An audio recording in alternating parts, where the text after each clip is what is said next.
नमस्कार। आज का विषय है भारतीय दंड संहिता की धारा 9। आइए सबसे पहले देखते हैं भारतीय दंड संहिता में धारा 9 के बारे में क्या लिखा है। जब तक कि संदर्भ से तत्प्रतिकूल प्रतीत न हो, एक वचन द्योतक शब्दों के अंतर्गत बहुवचन आता है और बहुवचन द्योतक शब्दों के अंतर्गत एक वचन आता है। Unless the contrary appears from the context, words importing the singular number include the plural number and words importing the plural number include singular number। अब इस धारा को सरल शब्दों में स्पष्ट करते हैं। इसका अर्थ यह है कि जब तक एकदम स्पष्ट ना हो जाए तब तक एकवचन शब्दों को बहुवचन भी माना जाएगा और बहुवचन शब्दों को एकवचन भी माना जाएगा। अर्थात जब तक कोई संख्या स्पष्ट या प्रमाणित ना हो जाए तब तक उसके वचन दोनों माने जाएंगे, एक वचन भी और बहुवचन भी।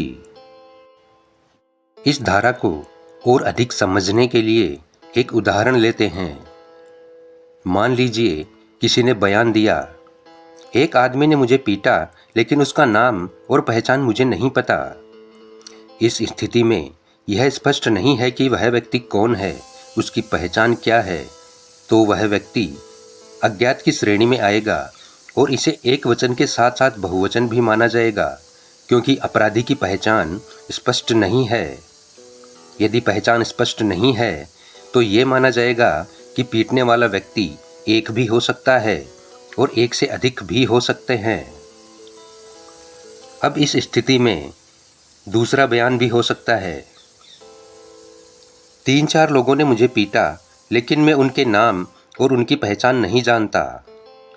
इस स्थिति में पीटने वाला व्यक्ति एक भी हो सकता है और अनेक भी, क्योंकि उसकी पहचान स्पष्ट नहीं है। अब मान लीजिए कि पीड़ित व्यक्ति अपराधी का नाम और पता सब जानता है, तो उसका बयान इस तरह से होगा, ए नाम के व्यक्ति ने मुझे पीटा, वह ड्राइवर है और उस कॉलोनी में रहता है। अब इस स्थिति में पीटने वाले को एक वचन ही माना जाएगा, क्योंकि सब कुछ स्पष्ट रूप से बताया गया है। पीड़ित ने कहा है कि एक व्यक्ति ने मुझे पीटा और उसका नाम ए है, वह ड्राइवर है और उस कॉलोनी में रहता है। आइए अब देखते हैं बहुवचन किस स्थिति में माना जाएगा।